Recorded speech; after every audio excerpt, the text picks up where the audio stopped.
All right, so today we're going to be talking about an election that nobody is really talking about, though we should be talking about it, and that is the election for mayor of Miami. So there were some interesting results that came out of that and might be an indication that Florida possibly could be going back to being a purple state. Now, I'm not going to say that yet because I've really poo-pooed on that idea up to this point, but we are starting to see evidence that Florida could be making a leftward turn. Now, I mentioned earlier in the year that we had the special elections in Florida for the two congressional districts. The Republicans won those, but the Democrats did a lot better. And let me go ahead and throw up the graphic that I always do in the first congressional district, where the Republican candidate, Jimmy Patronis, actually received less votes than the amount of Republicans who have voted in that election. So we are starting to see this leftward shift when it comes to Florida. In the Miami election that we had just last week, just gives us more evidence that this might be happening because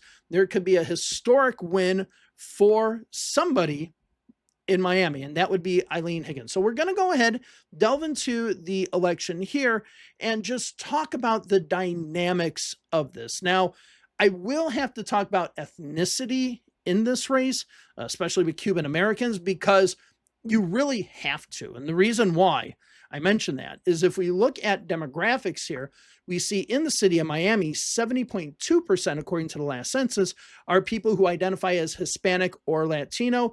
And if you look at those who were born outside of the United States, 58% of people in the city of Miami were born outside of the United States, with 27.6% of those people being born in Cuba. And as a matter of fact, if we look at all of the former mayors in Miami, all of them except for Francis Suarez, all of them were born in Cuba. And Francis Suarez's dad, who is a former mayor, was also born in Cuba. So there is a strong Cuban connection, especially Cuban-born connection in these elections, which makes it interesting that someone named Eileen Higgins came out first with 35.96% of the vote, 36% of the vote. She significantly was in first place over Emilio Gonzalez, who had 19.47%, and Ken Russell with 17.58%. Now, Eileen Higgins is a member of the Miami-Dade County Commission. Even though this is a city race, she is a county commissioner.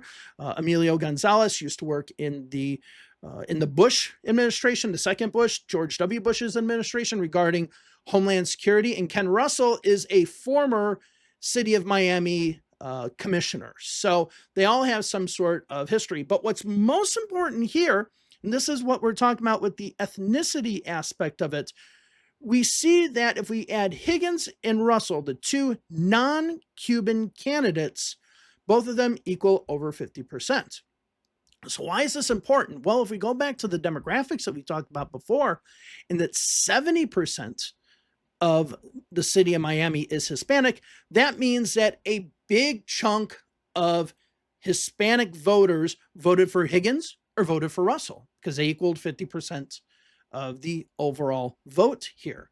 So usually this doesn't happen. Usually a lot of Cuban voters will stay within the Cuban community. And if there is a name that does not sound like a Hispanic name, usually white and black voters will vote for that person, but all the Cuban voters will vote for the Cuban candidates. And we've seen this before in other races here. So we see Francis Suarez's first race in 2017. You can see he won 85.81% of the vote. So we do see that. So this is a break from the tradition that we are talking about. So this is very, very important, but it goes beyond just race and ethnicity. It goes to the campaign messages. Now, Eileen Higgins and Ken Russell are both Democrats.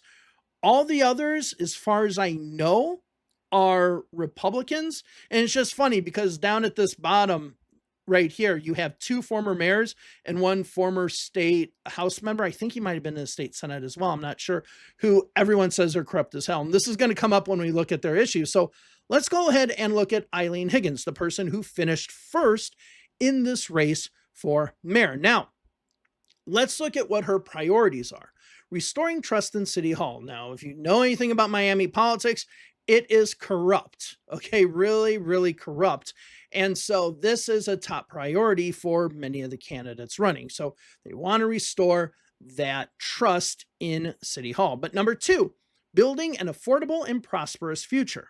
Okay, doesn't that sound like some other candidates that we heard nationwide talking about affordability, focusing on affordability? Well, Eileen Higgins did that in this race, talking about safe streets, strong communities, community centric campaigns, enhancing or enhanced transit experience, connected communities. So, again, talking about public transportation, which is starting to become more and more of an issue that we are seeing not just in big cities, but also in statewide elections as well. So, this shows that Eileen Higgins is more of a progressive than she is some sort of middle of the road and conservative, because not only is she talking about affordability, which a lot of establishment Democrats try to shy away from, she's also talking about building the public transit system. Now let's look at Ken Russell. As I mentioned, Ken Russell is a former city commissioner. He's a Democrat as well. Eileen Higgins is a Democrat also. If we look at his top priorities, number one, stop corruption. That's almost, if you're a Democrat, that's almost number one that you have to put there. But number two, affordable housing, right? Sounds familiar. Sounds like we've heard that one before. Number three here, your local neighbor, not a career politician. I mean, I guess that goes back to the corruption thing as well. But what do we see here? Affordability, and here, affordability, right? These are the same issues that Democrats nationwide ran on back on Tuesday, and they won. Now, let's go ahead and contrast that here with Emilio Gonzalez, the person who made it to the runoff. Let's contrast that with his priorities. Okay, now, Emilio Gonzalez is a Republican, and you could pretty much tell by what we have in his platform here, which is roll back property taxes, which is weird because Florida's property taxes are some of the lowest in the nation. Deregulation, capital investment, funding police, take out of control spending, get rid of that, modernize city services. You don't see anything about affordability, right? Nothing about affordability. What we see with Gonzalez's platform here is a typical Republican platform that I just don't think speaks to the times right now. Okay, so that is his campaign. All right, so what does this mean in the overall grand scheme of things? Now, before we continue, if you do like what I provide, which sometimes takes hours to make these videos, please go ahead and show your appreciation by doing a super chat below. For all of those who have contributed so far, thank you all very much. It's greatly, greatly appreciated. So if you do like the work, consider a one-time donation as well. What are we talking about? What's going to happen here? First of all, and I think the big thing that we need to take from this first is that the Cuban voting bloc is now broken. Now, we did see a little bit of this between, let's say, 2008 and 2016, when we saw a lot of younger Cuban voters start going to the Democratic side. But then all of a sudden Trump came, and a lot of those voters snapped back to the Republican side.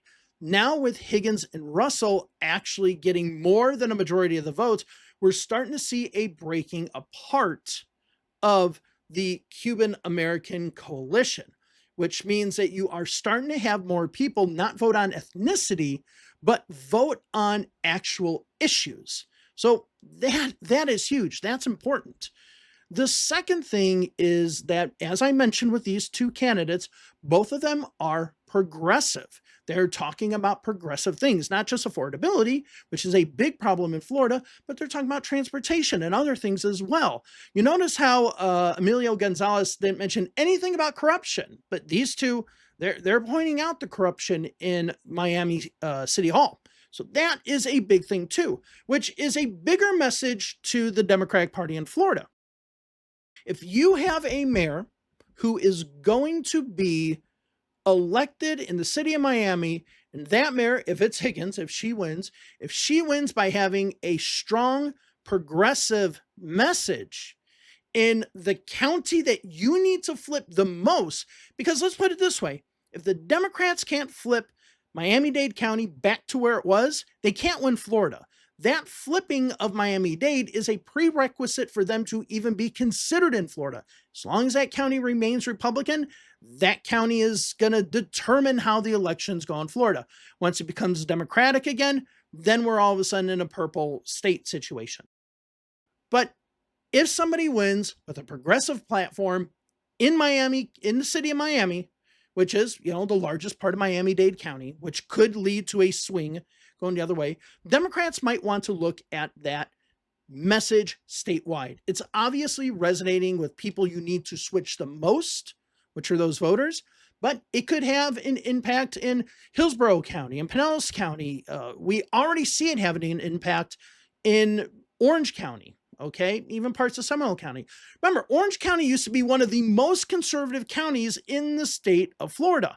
Back in the late 80s, early 90s, Dan Webster, one of the most conservative politicians in Congress right now, came from Orange County. He actually had to move out of Orange County in order to run for Congress again. So if he were to run in his old district or where he used to live now, he wouldn't win. Okay, he would not win that race.